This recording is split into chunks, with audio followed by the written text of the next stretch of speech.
Hey guys, welcome to another video. I have my wand with me because today we're talking about Fantastic Beasts 2: The Crimes of Grindelwald.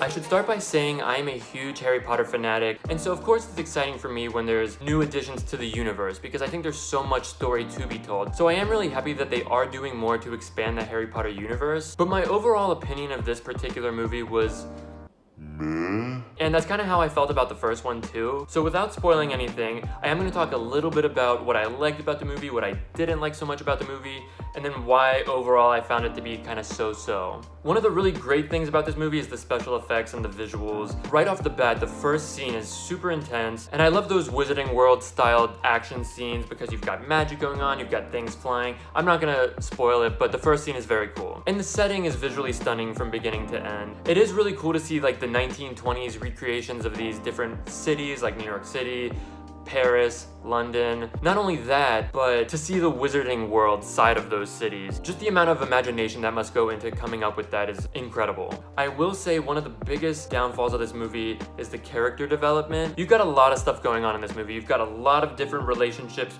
between different characters, kind of going through ups and downs. You've got different storylines. Unfortunately, the problem with that is that there's not enough time in the movie to dedicate the amount of attention to each storyline that each one deserves. Between Jacob and Queenie, and I mean there's this kind of awkward romantic tension between Newt and Tina, and by the time these interwoven plots kind of come to a head and get resolved, you almost don't care because it wasn't developed enough. As much as I love Eddie Redmayne as an actor, and I do love his portrayal of Newt Scamander, I don't find Newt to be a compelling enough character to serve as a protagonist for the series and to kind of drive this entire series.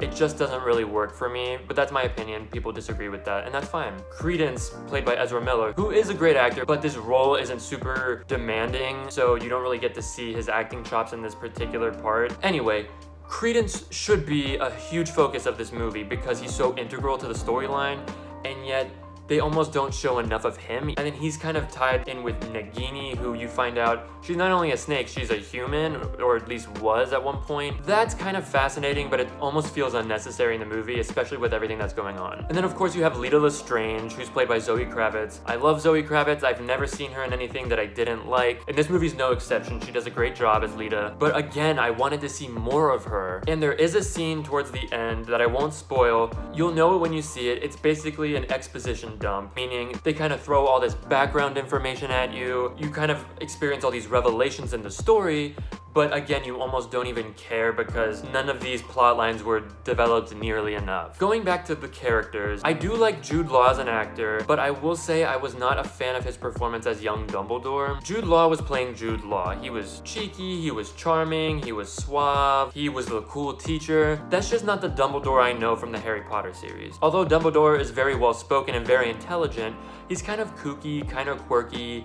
He's got a screw loose, and that's what makes him charming. And I don't think that Jude Law really embodied that. I personally would have much preferred Benedict Cumberbatch in the role. I think he would have played a really good young Dumbledore, but it's too late now. And then contrarily, I'm actually not a Johnny Depp fan, but I thought he did pretty well as Grindelwald. I feel like in a lot of his roles, he sort of overdoes it, and I find him a little overrated, but he didn't overdo it in this role. I think he actually captured the essence of what Grindelwald was supposed to be. The movie did gloss over the love story between Dumbledore and Grindelwald. They kind of hint that it happened in the past, but they never explicitly say that they were romantically involved, and I think that was kind of a miss because that would have been such a huge part of the story and explained so much of Dumbledore's motivations during the movie. So honestly, I think the producers of the movie chickened out a little bit, and that's kind of sad. One of the other issues with this movie, and I felt the same way about the first one, and I think this is the case with any sort of prequel spin-offs, you're sort of creating this whole new storyline that took place before the main storyline, and sometimes making that fit is kind of difficult. You know, Grindelwald's story is pretty comparable to Voldemort's story, that he's kind of starting the beginning of a genocide. So with the magnitude of these events taking place barely being mentioned in the Harry Potter series, it's just kind of a stretch. Oh, and I have to point out, you do get to see Newt's older brother Theseus, but the actor who plays him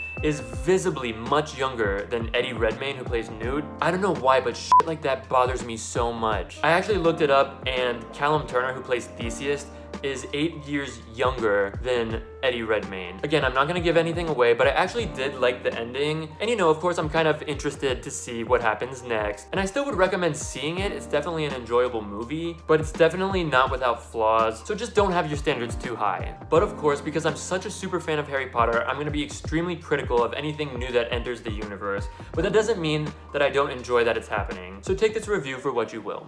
Thank you guys so much for watching. If you agree with some of the points I made or you disagree, feel free to comment below, let me know. I'm definitely interested to talk about it. Please give this video a thumbs up and of course subscribe to the channel, or else. See you next time, guys.